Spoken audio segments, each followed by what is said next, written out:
This is Doug McIntyre, one of the editors at Climate Crisis 247, and David Calloway, who's the other editor, is in California right now. David, you're in California, so I'm going to tell you what I've heard. We had a 1,200-year drought. Scientists have gone back all this time in the United States and said 800 AD was the last time we had a drought this bad.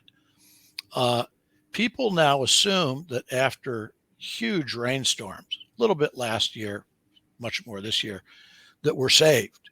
There's enough water for everybody. The Colorado River is filled back up. Lake Mead is overflowing. You can't find any bodies anymore in the backs of old rusted cars that were underwater. What's actually going on? Well, there's a little bit of truth into it, but in the end, it's still in crisis mode, Doug. We've had after 5 years of significant drought, which was the 1,200-year event. We had good rain years in 2023, and we've had a good winter in 23-24.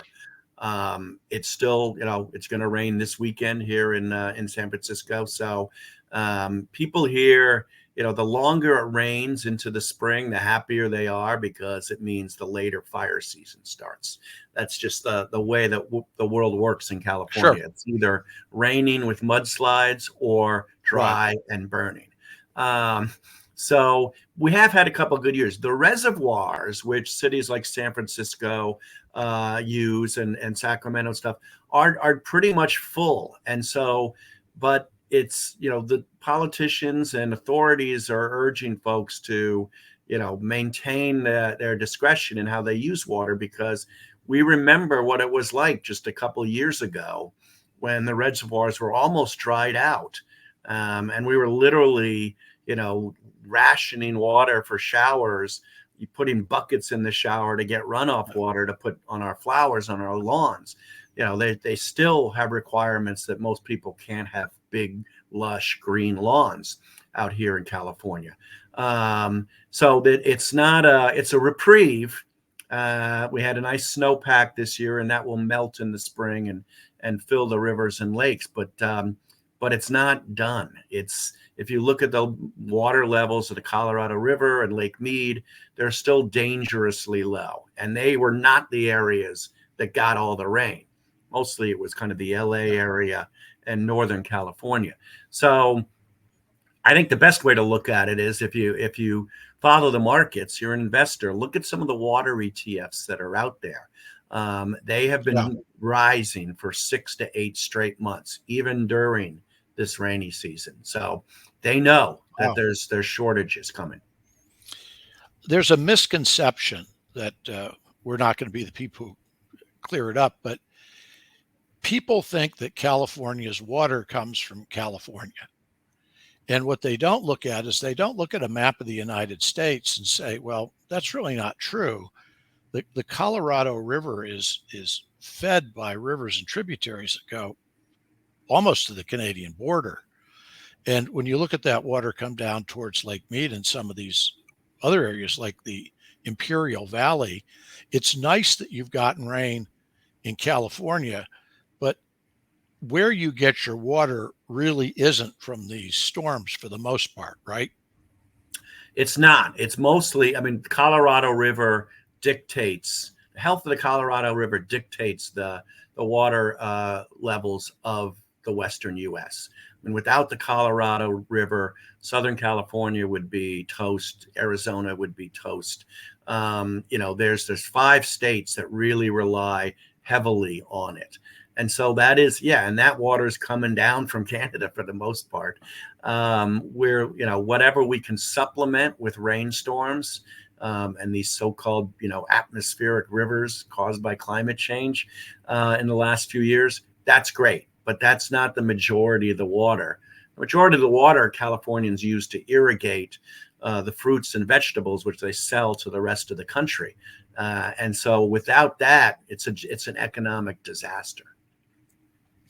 One other thing a lot of people don't understand is that in the agriculture business in California, there are the haves and the have-nots, and that you'd have to have massive amounts of rain coming down, flooding the Colorado to solve this problem.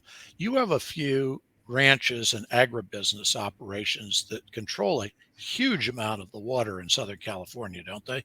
Absolutely, and there's a couple of New York-based hedge funds which have been buying up water rights for several years now, in anticipation of the shortages we expect to come. So it's always been a very rough and tumble game of land rights and water rights. There was a story here in California, in Northern California, not too far from me, in one of the northern suburbs, where there was something like the Saudis owned a bunch of water rights, which we needed to to water the, to keep one community going. And the state looked at like and said, who did this deal? It was done 20 years ago. And we're going to have to unwind that because that's just ridiculous. So it's a tricky game. Smart institutional investors are already playing it, and they're buying up the rights where they can, not just in California, but throughout the West. Looking at that more closely, if I am a private company and I own water, I may not do what's best for the public interest. It's much more likely that if it's owned by the public in one form or another, that it will get used in a more even-handed way. Do you see some of the states, in your case, particularly California, having to address this and saying to people like hedge funds, look, you can't own that much water and ration out where it goes? So we haven't really started to see any private companies start to ration yet. State regulators have some authority over that, like they do over, say insurance. But we haven't really come to that point yet.